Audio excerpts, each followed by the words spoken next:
Dirk John joins me to share with us the transition of a transformation, really, about BA.com, the British Airways website. It is the start of a new digital era, I would say. Is that fair for BA? And so I'm going to let you talk to us about, what's the inspiration, how have you approached it? This is exciting because it's been a while since BA has done a major update to the website. Perfect, thanks Henry. Hi, hello everybody. I feel it's difficult to talk about something that commercial after the last conversation, in all honesty. But that's what we do. So, to your question, we all know that our digital channels these days are the by far most important entry point into our companies for our customers, maybe except for being in the cabin. We haven't worked on it, as you said, for quite some time. The current internet approach we have is 15 years old. We looked at 3 areas of improvement primarily. So number 1 being the sales experience. So how can we improve the clarity on how we propose our offers to our customers? How can we ease the flow for our customers? How can we make transparent what the different fares include? And how maybe can we attract higher fares and show how much additional value they give to our customers. So that's number 1. Then secondly, it's about management of our orders. We currently don't serve an offer to our customers that allows them to do 100% self-serve, and that's what we aim for. We want to enable our customers to whatever they buy, they can also change and refund, depending on the rules, of course, that exist. And then the third is during travel, the door-to-door, the travel companion. How do we support our customers in getting along and finding their way, and if there are short-term changes necessary, how to manage them? So these are the 3 main pillars we see that we wanted to improve on. And as a digital person, I like kind of analogies in architecture. So let me say, basically, we try to move from a London to a Dubai, and London is a beautiful city, but it's not very well plumbed. Electricity doesn't work sometimes. When it rains, roads are flooded, right? And Dubai is neat and clean, and for a city, there might be a lot of interesting stuff in having these patina, but maybe for an internet access it's not, and that's why we decided to get into a rebuild and literally rebuild all the representation layer on web and app, as well as the business logic behind it, not the back-end world though. So was there a catalyst for making this change? I mean, did something happen with the website where people couldn't do things, or the business wanted to do things, or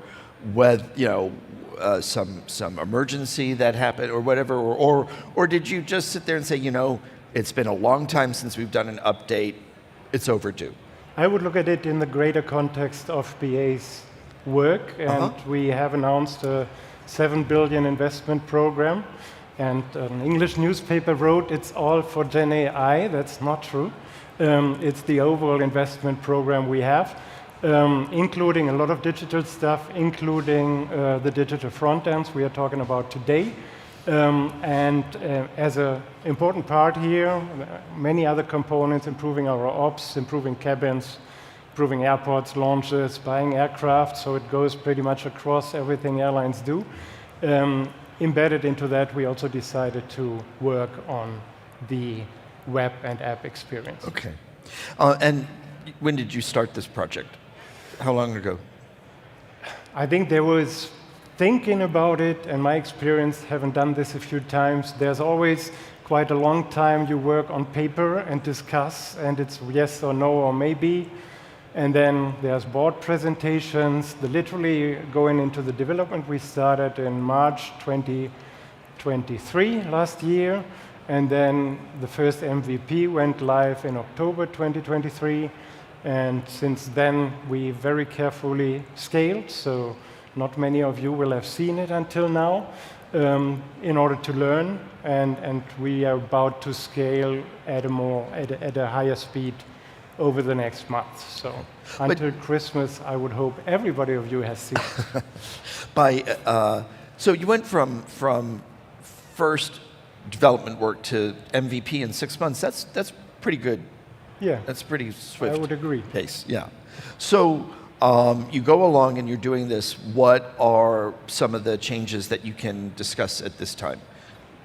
Whether it's to the architecture or the capabilities. You mentioned that you wanted to have a better ability to do more upselling.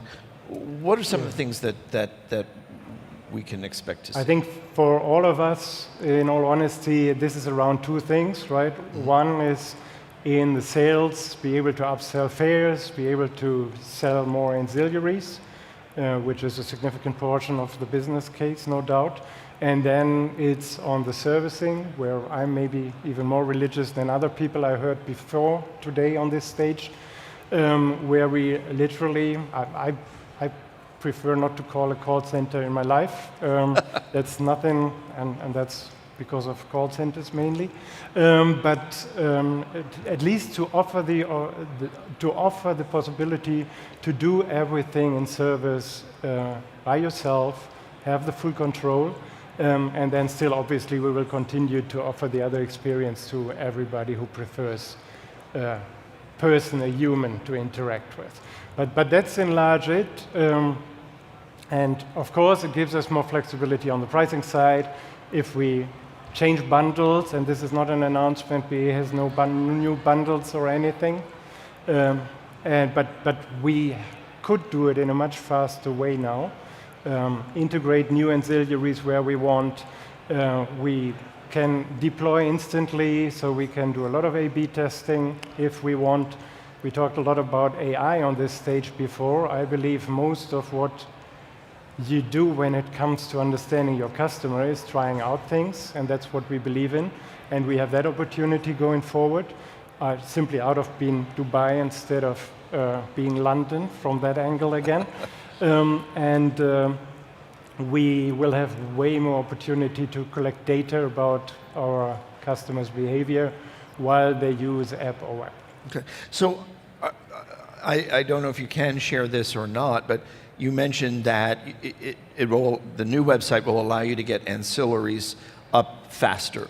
Mm-hmm. You know, how much faster compared to before?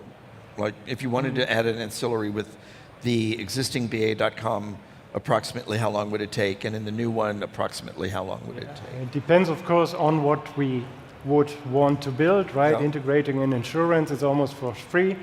If we implement another bag size, like 15-kilogram bag instead of 23, on the website, still I would argue that's one sprint, so 2 weeks, but then of course there's a lot of downstream work on airports to do, so which still would mean it's a half-year project or whatever it is. But I think I look at it for now, the capabilities are absolutely there, and the commercial decisions that BA then will take on that will be carefully announced when we are there. Right. Now, BA.com is not just a website. I mean, you need different versions for different countries, different languages, and so on.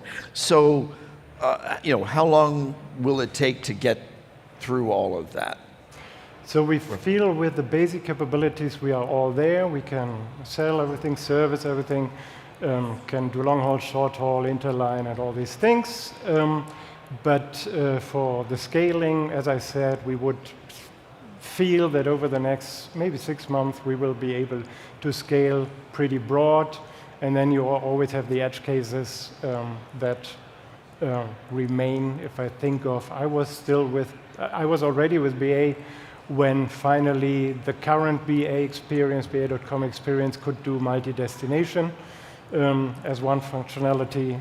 So there is always a long tail which takes us longer. Mm-hmm. Dirk, BA.com is the gateway to the airline. It's the gateway to the experience.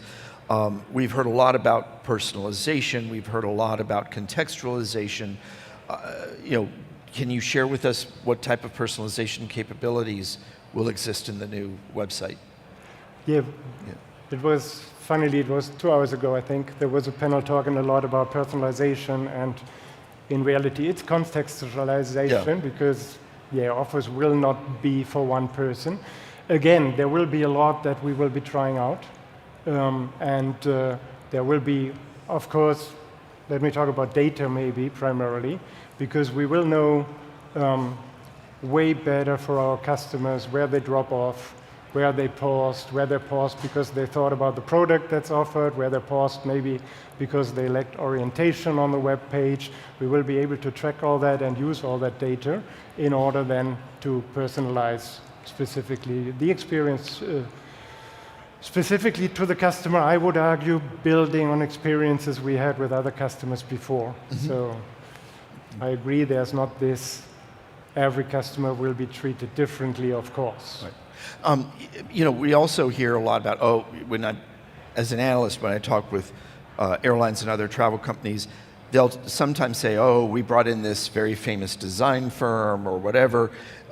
How much work was done internally at BA in terms of the design and development versus using, whether it's an agency or a design firm or other outside resources? We talked about that before, yes, and I thought about it. So the whole program is a BA internal program where we have a lot of external help from different parties. So I would argue it's a BA design, but then also I thought about it when we talked. I think you should not have airline people build airline front ends that will be used by non-airline people, right? Because we have a totally different access to and knowledge of how airlines work. So I think there again a lot is about trying and testing early. So we on wireframe level already we talk to customers and tested things, and do you like this, is this intuitive or not? Since there is stuff to click, we talk to customers and then different personas or types of customers, let's say. And now, as we are live, simply, of course, we have the beauty of testing with live customers, and then gradually develop the design way more than do it from scratch and believe it's right. During the testing process, were there any moments where you were taken by surprise, whether it's because the reaction was much more positive than expected or much more negative than expected? I think there are many elements. For me, two big things, maybe also building on the day. And the one would be what's easy, what's complex. And we talked about, or you guys talked about ancillaries earlier, and that ancillaries are on your way to finish a booking process, which ultimately is the first thing you want to do, right? And definitely the less is more, I would say. That was something that I, for myself, learned during that. And then secondly, at the beginning, the guys did versions with continuous upselling, and it was not meant to be used ever in life, but I think I've seen one version where I was asked 3 times if I really do not want to go to business class, and I was mad at them. And obviously, you would never put that in front of a customer, right, because you simply disturb the process, right? But it was kind of more showing the opportunities that we will have that we don't have today. Mm-hmm. So at the end of the day, the more streamlined, the better, I would say. Okay. As a traveler, I've noticed that if I go to BA.com, I can not store certain things right now, like a credit card. Will I be able to do that in the new? Yeah, we will provide a full customer profile for you and your family, where you can store your data and will not have to put it in every time. Okay. So it's definitely an element. Okay. Now, the website is a project unto itself, and it certainly is important, but what about the app? Because it's a sister channel. Mm-hmm. Is there a plan once you get through the website to work on the app, or do you feel that the app is actually ahead of the website? You tell me. So we talk about the website, but in reality it's for the website as well as the app. So it's an all-integrated program The whole business logic is the same, and then on the front end, of course, things are different. Our app will be 90% native, so we will not rely on web frames for many things. For the geeks in the room, we use React, so we get a geek. We get a lot of that kind of for free, in the sense that we do not have to redevelop too many things at the same time. So we look at it across basically the web on mobile, and the app, if that makes sense, as three, more from a technical perspective, 3 channels. Okay, great. This is actually a great segue to the panel. Thank you for sharing the transformation. I'm looking forward to seeing it when it goes live.